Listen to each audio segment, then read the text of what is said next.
favor, me digam aí o que vocês entendem como masculinidade tóxica. Que papo é esse aí que tanto tem se falado? Que a gente até botou um ponto de interrogação depois da expressão, porque o que é isso que a gente tanto fala, né? Que tanto tá na moda e tudo mais. Para mim, essa questão da masculinidade tóxica está muito atrelado ao nosso comportamento e à nossa performance, né? O que a gente, de fato, não só entende como o que é ser homem, mas o que a gente, de fato, pratica no nosso dia a dia, de atitudes ruins que a gente comete, para ser validado como homem, para se colocar como homem para outras pessoas. Eu acho que masculinidade tóxica é importante discutir, entender. Eu entendo que masculinidade tóxica é a performance, mas eu vejo como aquilo que deixa o homem doente e deixa a sociedade doente e mata a mulher, o homem e tudo, e o que é feminino. Eu vejo assim. Eu acho mais importante do que entender masculinidade tóxica é como é que eu posso continuar sendo homem eliminando tudo isso que foi construído há milhares de anos, entendeu? Porque essa resposta a gente fala, isso é errado, mas qual que é o caminho? E aí a gente vê muito, uma geração de homens em crise por conta disso. Essa é a pergunta de 1 milhão, né? Que vale 1 milhão de reais. Qual que é o meu lugar no mundo? Porque há milhares de anos é isso. E aí, sabe? Então a gente tem uma geração de homens em crise, eu acho que é. Essa visão, primeiramente, quando se fala em masculinidade, já está atrelado. E acho que o que a gente faz, né? Enfim, eu com o grupo, cada um aqui no podcast, enfim, os episódios, tudo, que é tentar desvincular essa toxicidade, né? Que a gente enxerga a partir do momento que vê um homem, né? E tenta responder essa pergunta. Hoje percebo, assim, eu que sou fruto de tantos privilégios, assim, homem por ser cis, por ser branco, por ter crescido numa família de classe média alta, foi um processo muito longo, assim, de entender e perceber o que é a masculinidade tóxica e como ela invadiu o meu mundo e o de todos nós, porque eu, quando era mais novo, assim, eu lembro de não me identificar muito com essa coisa do machão. Os caras da escola, né, tinham aquele comportamento mais agressivo, aquela coisa. Eu não me identificava e, por algum momento, eu, inclusive, cheguei a pensar que eu não fazia parte disso. Mas eu fui crescendo e fui vendo que, de forma ativa, às vezes, quando alguém diretamente fala pra gente se comportar de uma maneira, ou passiva, né, que a gente vai observando o comportamento da sociedade, a gente absorve comportamentos que são extremamente tóxicos para a sociedade inteira, né? Talvez não chegue o momento da desconstrução total, da hora que você, né? É sempre uma redescoberta, assim, desse processo de você mesmo. E acho que o que a gente pode pensar não só em como mudar isso hoje, mas também de instruir as gerações, né, mais novas para que cresçam homens já menos tóxicos. Eu entendi que a gente acaba reproduzindo muitos comportamentos que são nocivos não só para os outros, mas até para a gente mesmo, né? Então eu queria que esse papo aqui fosse assim, por que a gente ainda reproduz esses comportamentos? Como você colocou, a gente percebe que está errado, mas às vezes acaba fazendo, vai na osmose ali, né? Vai no fluxo. Mas por que a gente tem essa necessidade de reproduzir esses comportamentos, muitas vezes para se sentir mais homem, para ser visto como homem pelos outros? Eu lembro de ser mais novo também e de... tá a galera lá e tem um cara que tá enchendo o saco e aí, vou dar porrada nesse cara. E assim, eu não sei brigar, às vezes que eu me envolvi com qualquer coisa assim, eu só apanhei, inclusive. Mas eu me sentia obrigado a estar ali, a fazer aquilo em defesa, sabe, do meu grupo, da matilha ali. Essas microviolências que a gente vive no dia a dia acabam alimentando esse tipo de acontecimento depois. Não, e eu acho isso que o Gui, né, estava falando, é um dos passos mais difíceis, assim, quando a gente se pensa, né, enfim, homens héteros aqui, que é romper a broderagem. Eu acho que esse é um passo gigante também, individual, de se fazer. E para mim também, eu passei por várias situações assim, acho que daquela simples passada de uma mulher e aí os caras se olham e todo mundo já vai olhar para ela, até que para mim foi bem difícil parar de falar com certas pessoas, né? De sair de grupos, enfim, de WhatsApp e tudo mais, porque isso é muito difícil, né? ter esse comportamento de frente, né, para esse grupo, né, para essa atmosfera de broderagem. Eu, pelo menos, me sinto exatamente assim, num limbo entre, pô, eu vou insistir, vou continuar e vou trocar uma ideia com o cara, explicar por que isso não é legal, mas chega um ponto que aquilo começa a te fazer mal também. Já cansa, né? Você fica assim, exausto, e aí, né? eu também me afastei de vários amigos, assim, depois de conversar e tentar e chegar num ponto que aquilo já estava me machucando pessoas ao meu redor. Ao mesmo tempo que essa broderagem, essa camaradagem entre homens é super, né, valorizada e né, explícita, quando chega no momento de você ter um papo mais verdadeiro, mais profundo, mais íntimo com o cara, isso não acontece de forma alguma, né? Porque qualquer demonstração de sentimento ali ou de emoção, para um outro homem principalmente, já demonstraria que você é menos homem. Mas eu acho que o ponto aqui pra gente, né, é pensar do porquê que a gente reproduz, né, esses comportamentos. Então, por que que eu era tão travado em falar pros meus amigos, porra, que eu gostava deles, ou pedir ajuda e num assunto que tava, porra, me amargurando ali e eu não tava conseguindo trocar ideia, sabe? É que a nossa sociedade ela é construída para que não tenham lugares onde os homens possam fazer isso. Então, se a gente toma consciência de que existe uma trava, uma barreira emocional, a gente precisa começar a criar espaços, isso aqui, tipo de encontros realmente para os homens falarem e entenderem. Principalmente entenderem onde é que está o problema. Entendeu? Porque a maioria não vê qual que é o problema. Tipo, o trava emocional é só um lugar que eu não vou e tá tudo bem. Que a gente só fala pro amigo que ama, só desabafa quando tá bêbado, quando usa droga, quando tá num momento diferente, que não é o seu momento comum, né, do dia a dia. Então, isso pra nós acho que pega muito, assim, porque de fato são essas travas e essas faltas de espaço, e pra mim é uma coisa que eu tô trabalhando até hoje, assim. Eu confesso que tem assuntos na minha vida ainda hoje que, mesmo sabendo que eu preciso falar, ainda causam uma certa trava em, tipo, conseguir falar isso pra alguém. Eu, com 16 anos, eu tinha uma namorada e aí ela olhou pra mim um dia e falou: por que você não me abraça? E eu falei: pá, eu te abraço, a gente namora, é óbvio que eu te abraço. Não, você não me abraça. E aí entra naquela coisa, é sempre a mulher que traz o questionamento. Porque, pô, eu deixava de demonstrar um carinho com um abraço. E nessas horas vem muito aquela retórica, né? A mulher é melosa, mulher é assim mesmo. Isso, é verdade. E a gente não consegue reconhecer que assim, a gente não tem nem o mínimo do esforço ali, né, para romper com essa trava, né? Não, e a trava foi, não. Não, eu abraço, lógico. Essa foi uma questão do meu namoro no ano passado, sabe?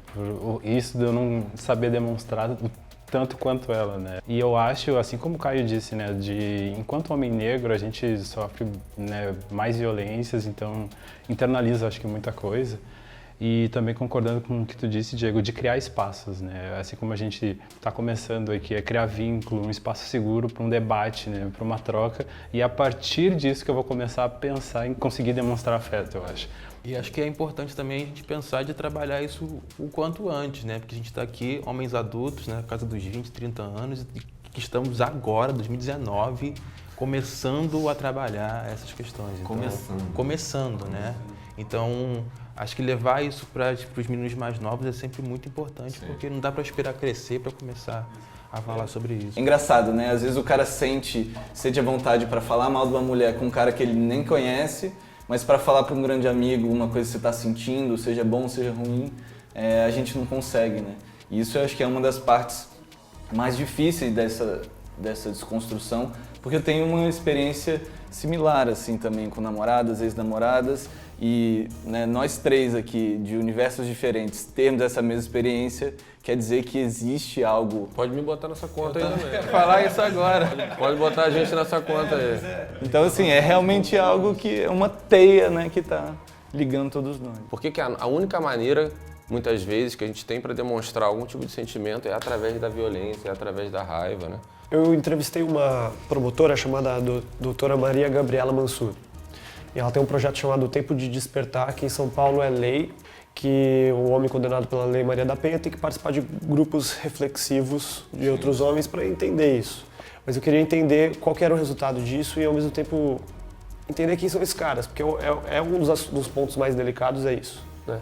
A violência contra a mulher. Por muito tempo ela foi delegada e trabalhava com as mulheres. Ela tentava garantir a segurança das mulheres, só que ela me disse que as mulheres voltam para esses homens, porque são parceiros, são bons pais, estão na vida dessas mulheres há muito tempo, então elas voltam.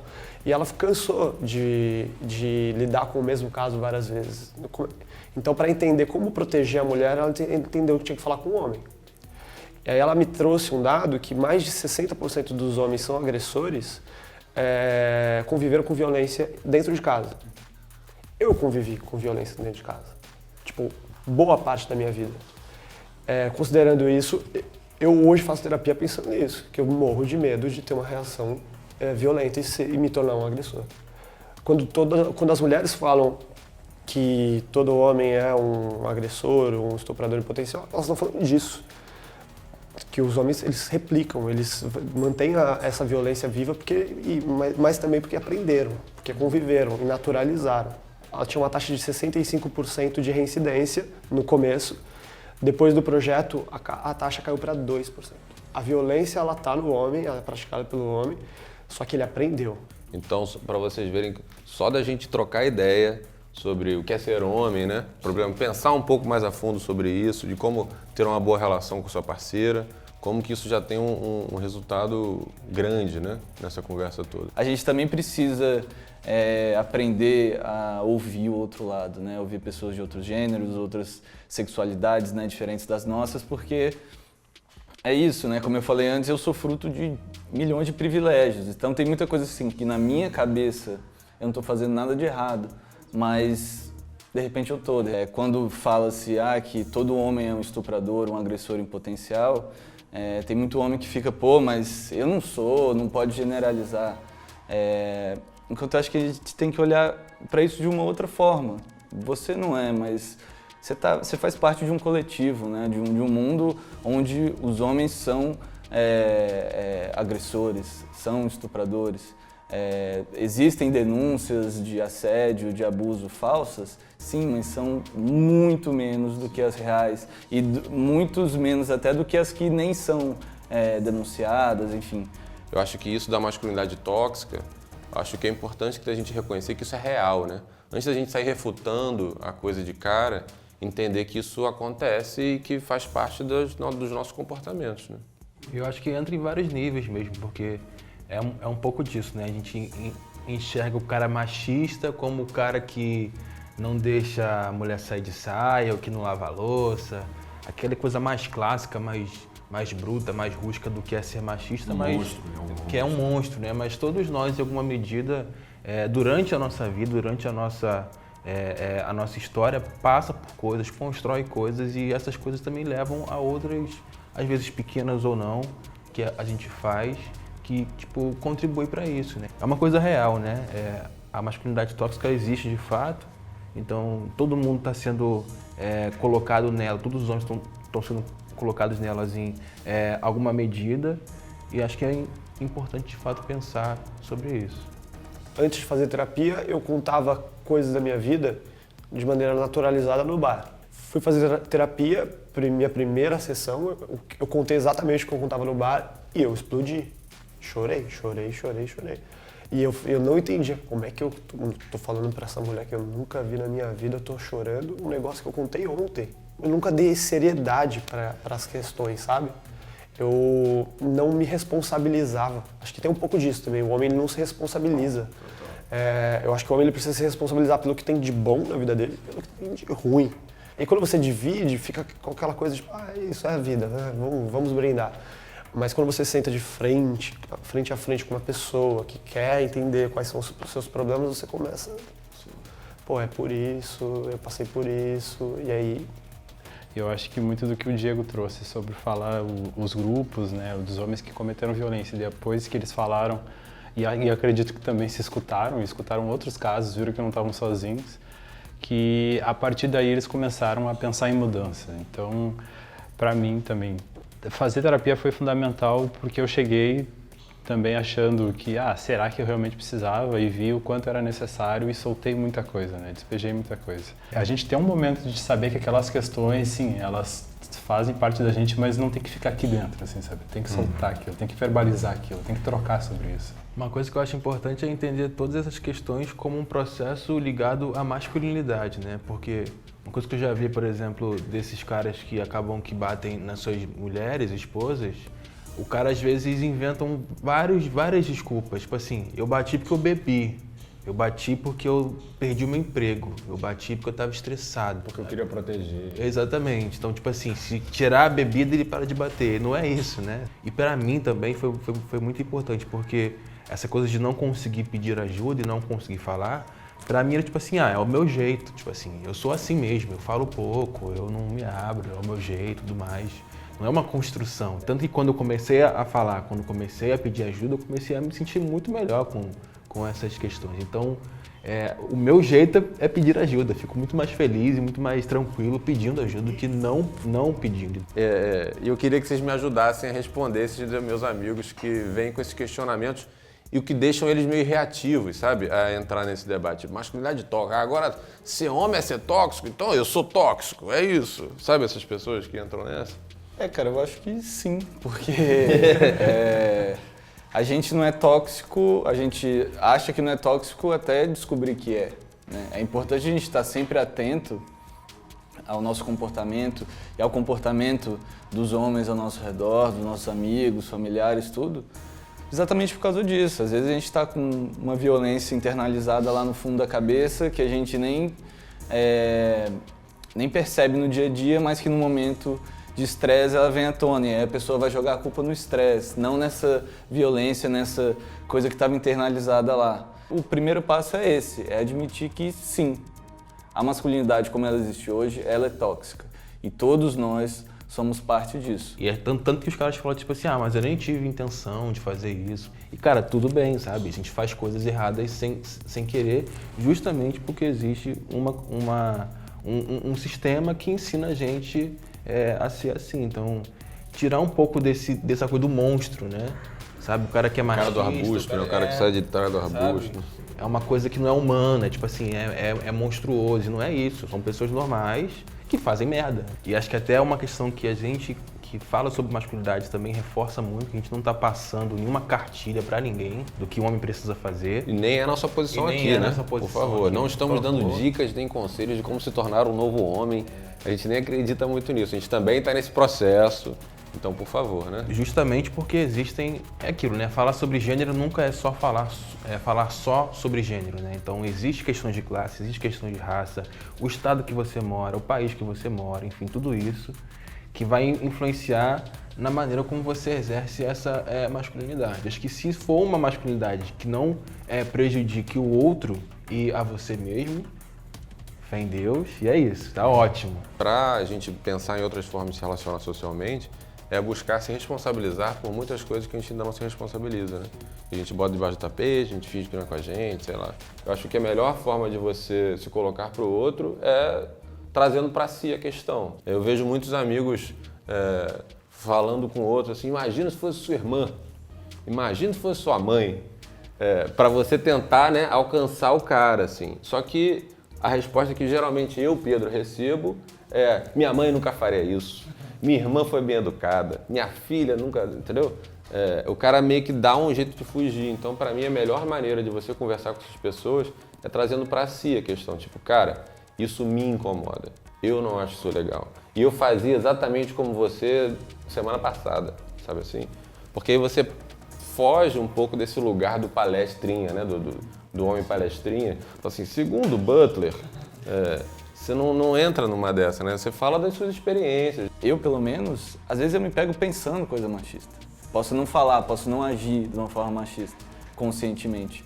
Mas isso ainda vem, né, na minha cabeça. Então é um processo que a gente precisa estar sempre muito atento ao que se passa aqui dentro. O nosso índice de sucesso é a velocidade que a gente percebe a merda que a gente está pensando ou fazendo, sabe? A ponto de chegar num momento que a gente nem pense mais, assim. O machismo, ele aparece na minha cabeça igual a piada do pavê, sabe?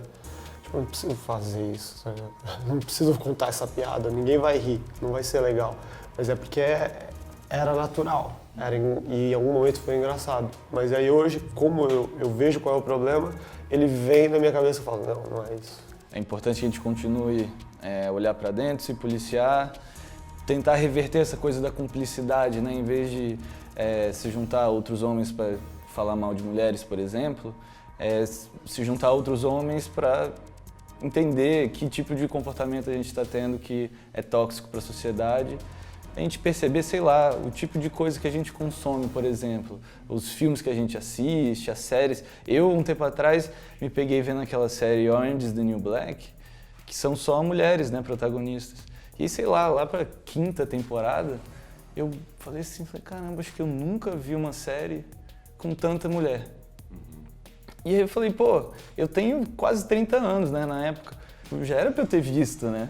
Agora é a hora de escrever o próprio caminho, sabe? Não precisa replicar aquilo que aprendeu com o pai, que aprendeu com o tio, ou que eu vi o primo fazendo. Precisa escrever a própria história e dá para escrever uma história mais bonita. A gente já chegou a ouvir lá nos Mil Tons que, por que vocês estão fazendo isso? Ficam se lambendo só, conversando. Mas eu acho que é muito, sabe, tem que discutir isso. Porque se não tivesse porquê, né, já estaria feito, já estaria pronto, né, estaria resolvida essa masculinidade, e não está. A gente já falou aqui, os homens são muitos, né? De muitas cores, muitas classes, muitos gêneros, muitas sexualidades. E é importante focar como esse debate também é feito por eles, né? Por esses outros homens. Eu também fico muito feliz que esse debate esteja sendo lançado aí e está sendo popular, né? Buscas no Google explodindo em termos de masculinidade tóxica. Isso tem seu lado positivo, né? Que o assunto está sendo debatido, né? Pelo menos a gente está falando disso, eu acho que a gente tem que falar muito mais, inclusive. Inclusive, teremos outros episódios, hein? Esse aqui é só o primeiro, então, por favor, nos acompanhe aí, acho que vai ser bem legal e pelo menos eu curti muito estar aqui com vocês.